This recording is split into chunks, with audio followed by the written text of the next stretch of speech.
And action! Hey everyone, it's DrRic. Megan and actually Ben. I think I owed Ben this one for last month. But both Megan and Ben had a question about a first aid routine, first aid kit.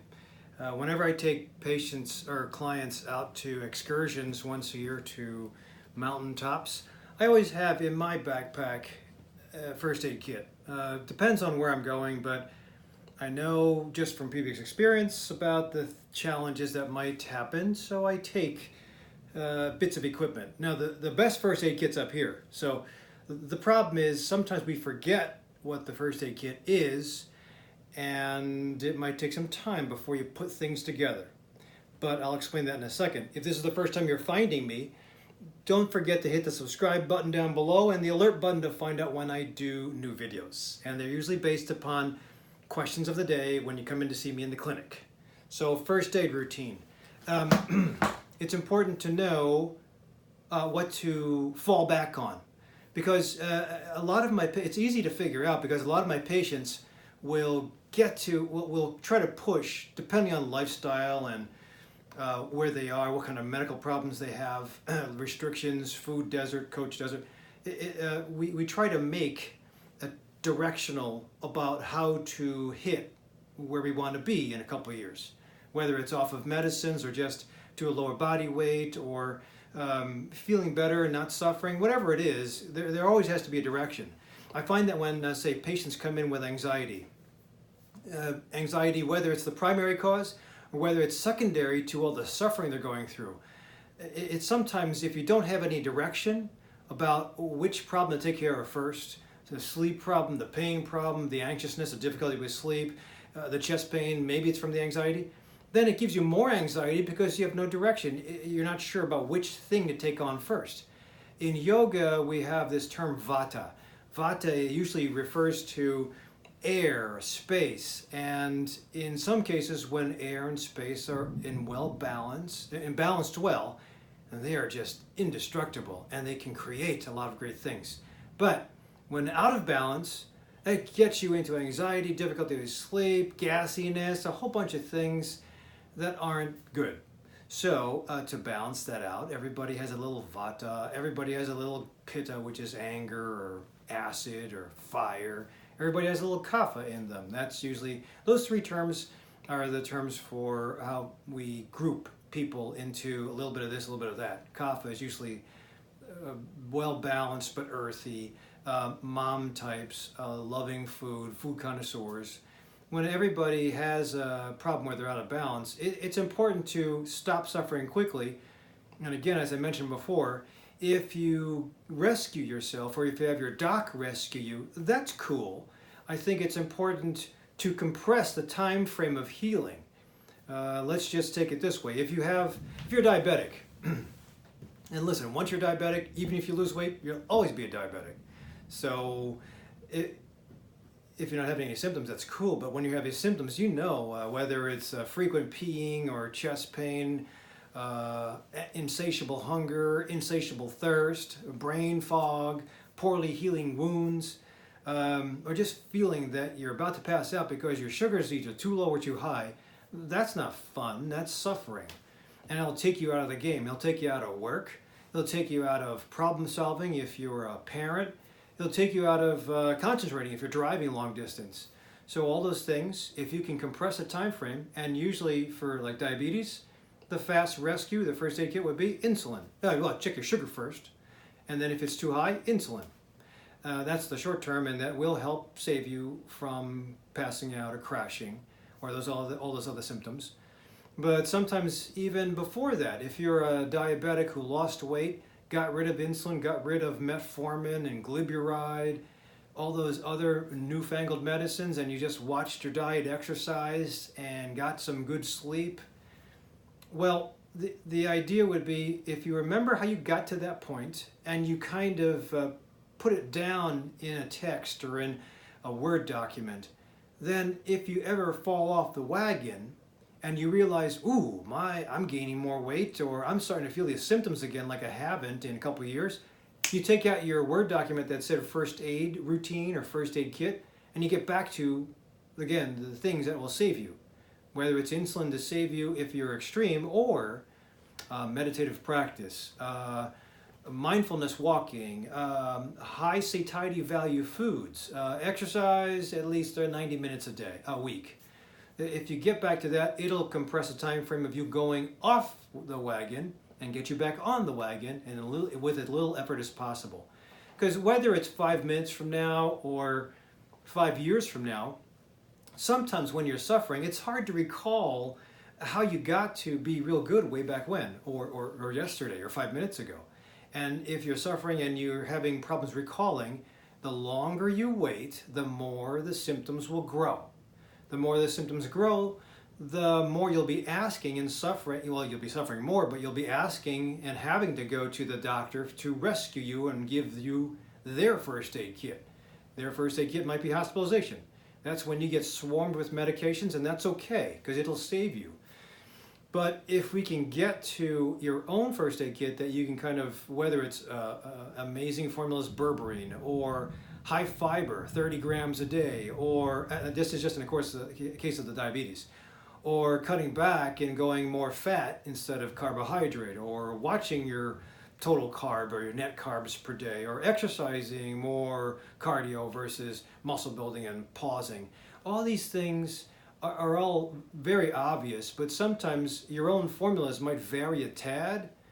And again, when you get to a good level, that's when I ask my patients to take that snapshot of how they are right now when they're reaching their prime. And prime doesn't have to be the best you'll be forever. It could be the best you'll be this year. But if you remember that snapshot and you remember how to get back to that snapshot, it might give you speed in returning back to that equilibrium, that homeostasis, versus accumulating more and more damage or just suffering. When you suffer, everybody else suffers. Work suffers because you're not there. Your family suffers because they don't like the way you're behaving. Your relationships suffer because you can't concentrate on loving, and you have to take time out from your weekend. Instead of enjoying a movie, you gotta stay home and suffer or go to sleep. So again, floating high, like Ben was floating high, really good changes, and he sustained things. And I just said, you know what, Ben, I like the way things are. I'm not going to see you for a year, but don't forget, know how you got here, know what you did and the suffering you did, the investment you did to get here, and then if it ever falls off the wagon between now and 12 months from now, get back to it. Or you can give me a call. So I think it's important to know the mechanics of success, to know the metrics that you want to see when you are floating good, like Ben, or with Megan. Megan is a full-time worker, ex-athlete, and also a mom, and also taking care of a spouse. So doing all that, that's juggling. And if I was going to mention this as far as a video on dad bod or mom bod, I think unfortunately in that case, where you have somebody that has to kind of go from athlete to mom, you never want to let go. I'm a dad of 2, and I took care of in-laws and my parents at one point when they were sick. And you have to kind of divide up your time. And to do an hour of exercise or to do a lot of food prepping, that takes time. So when you have to take care of somebody or something, a dog even, you got to cut time out, and sometimes you might have to, for a short amount of time, especially with a newborn, you might have to postpone exercise. But I like to think of it, and Megan brought this term up, lower the standards of exercise. And I didn't think it was really lowering standards.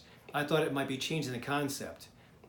If you are a 3-sport athlete and you don't do any exercises, you go to 0 sport, it kind of makes you kind of feel defeated because you don't feel that adrenaline rush. You don't feel an endorphin rush you get from exercise, and you definitely get that. Endorphin and enkephalins are cool. They get you a good high. They make you feel good because the brain wants you to do that, so it rewards you with feeling happy. But I think they also drop fast, especially if you walk right into stress. So I think they hold you for about 3 hours, but they drop, and you might crave something after that. So beware if you exercise, not to go off on a tangent. My exercisers who feel bulletproof and then they go eat everything they want won't work. Because number 1, that high, endorphin and enkephalin high, will drop. Number 2, if you eat crappy food or have a beer or have a smoke because you just think you deserve it because you worked out so hard, that's going to hit you for another 6 hours, and you're going to feel guilty and bloated, and you just blew your exercise routine, or at least the repair process just went downhill. Remember, muscle needs repair too, good building blocks, good rest, all that stuff.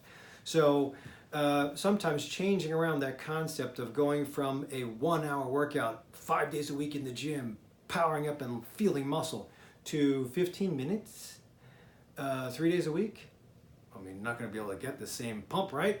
At least I thought that until I whittled down my exercise routine, and then I always did high intensity interval training way back a long time ago in the 80s. I did giant sets as taught by Mike Mentzner and his brother May Mentzner, and then I think Joe Weider talked about it in a lot of his books.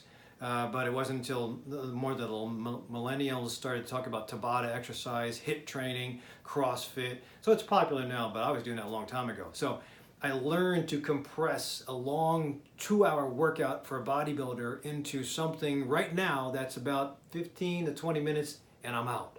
If I do that enough and maintain enough, I will maintain a pump. I won't get big with that. I won't increase mass, but I'll get a pretty decent pump, and I'll be able to float that at least until next summer, when I can hit it again, do double exercises per day.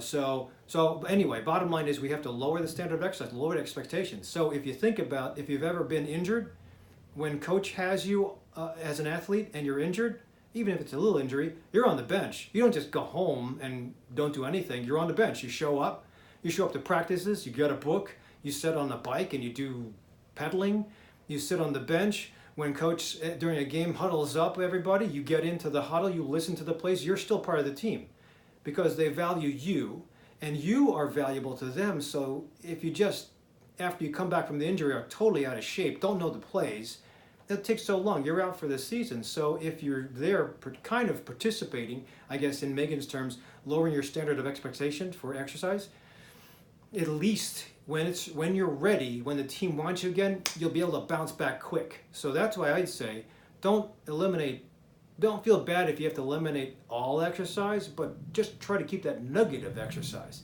And American Heart Association suggests 90 minutes of moderate to intense exercise once a week. Whether you divide that into 5 days, 12 minutes, or 3 days, 15, and I just screwed up my math there, but it's up to you.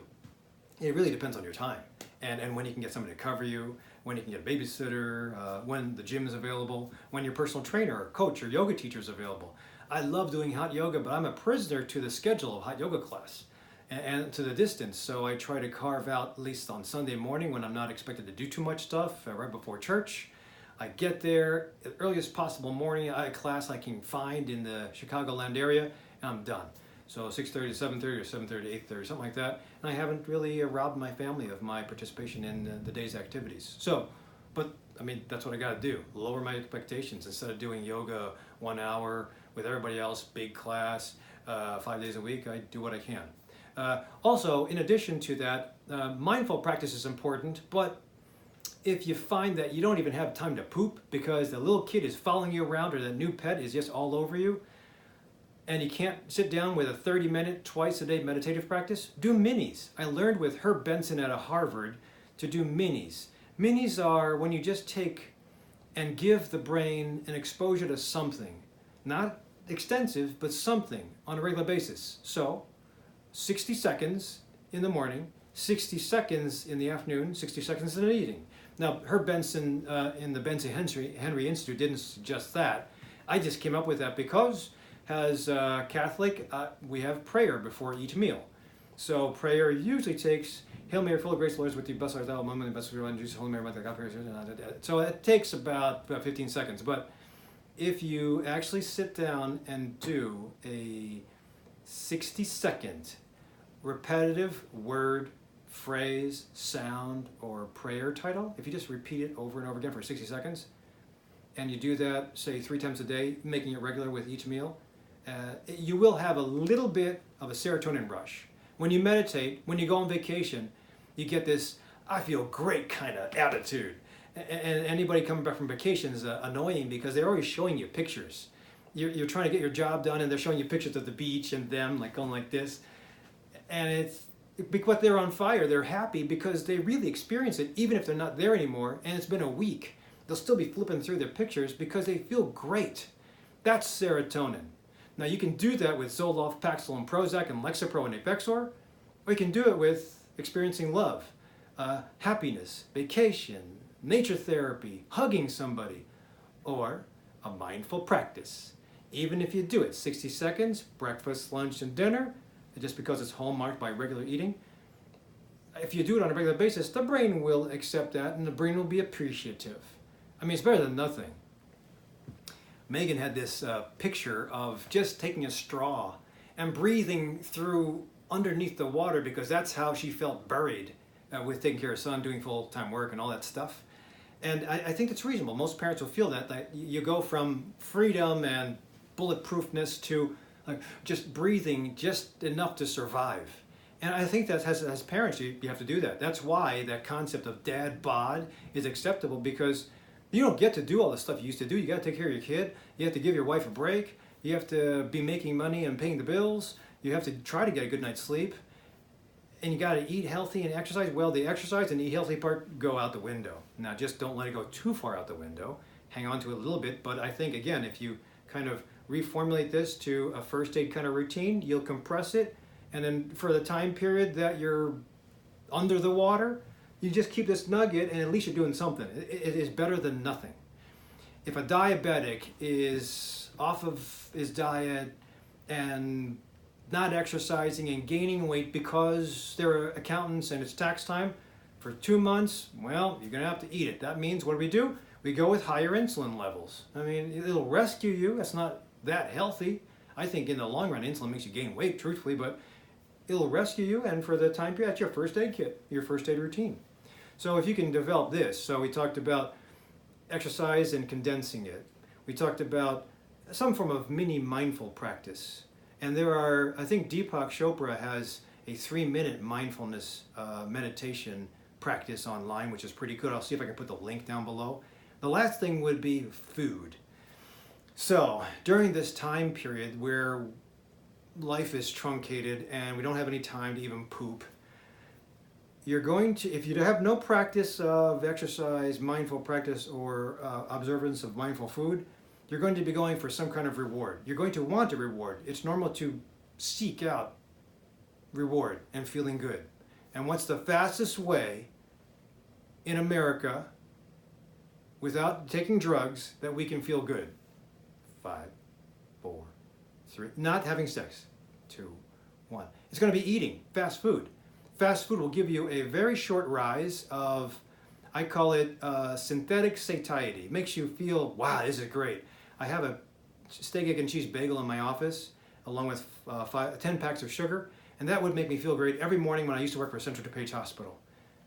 Unfortunately, I also had atrial fibrillation, had to be cardioverted at Central DuPage Hospital, and that's why I left Central DuPage Hospital. I think it was just an environment that was just too stressful, and management was changing, but anyway. So I used to eat that all the time, and I think everybody would smell it when I brought it through the back door. I felt a little embarrassed. I didn't want my patients in the front door to see me eating it, so I was feeling guiltiness. But that food, although it tasted great, it smelled great, it gave me a sense of fullness and, oh, I can burp and just sit down now. It also caused a flood of insulin, and it made me tired by lunchtime when I had to have a coffee and another one, or some other food. And we usually just would eat whatever the drug reps would bring, and the drug reps would usually bring unhealthy food. Unhealthy food to sell their drugs and be a representative. So that is bad. Synthetic satiety is bad. And you cannot trust the food industry because they're there to make sure you want to eat their food again. What's the fastest way to get somebody to eat their fast food over and over again? Stock it with a perfect blend of salt, fat, and sugar so that it's addictive. It causes an addictive reaction. It'll stimulate parts of the brain, but also when it's gone, it'll make you want more. And that's what it does.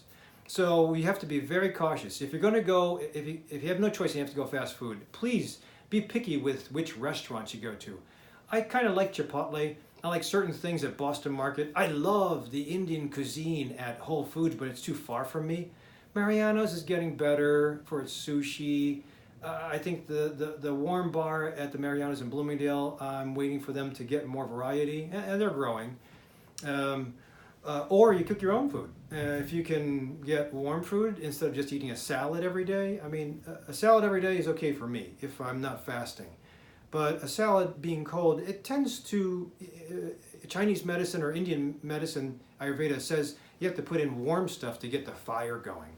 Cold stuff makes you tired. But again, salads will lower your cholesterol, give you some form of satiety because of the fiber, but if you can get something warm, better for you. And that is pretty easy, it's pretty fast, but you get what you pay for. And sustainability, I can do it, I'm not sure if you guys can do it. So have high satiety foods. So if you're going to be skimping because you can't afford eating great lavish meals anymore, or it's just too much the way you were eating before, then try to pick out foods that have high satiety. Natural, whole foods that are minimally processed, mostly plant-based. If they have a good amount of fiber, protein, and fat, that will give you satiety. I think I've done a video on satiety. I'll search for it and I'll try to link it down below. If I didn't do one, I will do one soon. But satiety is a sense of fullness, of happiness. It's when leptin and ghrelin, the two hormones released from the stomach and the fat cells, tell the brain, I'm good, I don't have to eat anymore. Insulin's totally opposite. When insulin's out, it makes you hunt for food and it makes you make mad decisions. Mad and bad decisions. So high satiety value foods, if you're going to eat properly. I do have a video on meals ready to eat. In case you're really having a problem, at least get some good meals that are ready to eat, so at least you have a choice versus pulling into 7-Eleven. So high satiety value foods, mini mindful practice, condensed exercise, lower standard, or according to Megan. I think all those things are important when you have a short amount of time when you have to be on the bench, okay? And there's nothing wrong with that, but if you don't have that prepared in your mind's eye on a Word document, when it comes to the point that you need a first aid routine or a first aid kit, you'll be searching, you might find somebody in due time. By the time it takes to find somebody, time it takes to see that person, especially if it's a doctor. Now, I don't think I would go, unfortunately I have to say this, but I would not go to a doctor for a first aid kit. Just because, number one, most of my colleagues don't have great training in nutrition. Number two, we have 15 minutes to evaluate, diagnose, and treat medical disease. If you come in like you're having multiple diseases, we're going to give you multiple medicines and send you on your way, or multiple referrals and send you on your way. That's just a 15-minute approach in the millennium to take care of millennial patients. It's terrible, but honestly, when we diagnose you for a problem, we treat you with a prescription and the hospital gets paid. When you come back and we fix the problem that we caused after the prescription the first time, we get paid even more. It's terrible, but that's the way insurance goes. Now I'm working to hopefully move away from this insurance-based model so I can feel comfortable with spending more time until I figure out your story, my patient's story. If I know the story, I can guide you, pick out the bits and pieces of the story and tell you how to fix the problem. I really think words and your thoughts are powerful for figuring out the problem. We all have the answer, we just have to sift it out. And where there's too much flack and too many things, like if you have 5 different problems, it's like whack-a-mole. If you have 5 different problems and you hit one problem really hard, the other problems come up. If you try to hit one problem at a time, you're not going to get anywhere. Now if you gently push all the moles down and maybe have one last mole sticking up, pow, you can go to that and you're good. No suffering, no more moles. So that is it in a nutshell for Megan and Ben. Thank you. Great question. And I've been meaning to do this. Sorry, Ben, it took so long. But for anybody else, if you have your ideas about first aid kit, put them down below. I'd like to hear about them. Otherwise, thank you for watching. I really appreciate you subscribing. And stay tuned, subscribe, and I'll see you in the next clinic.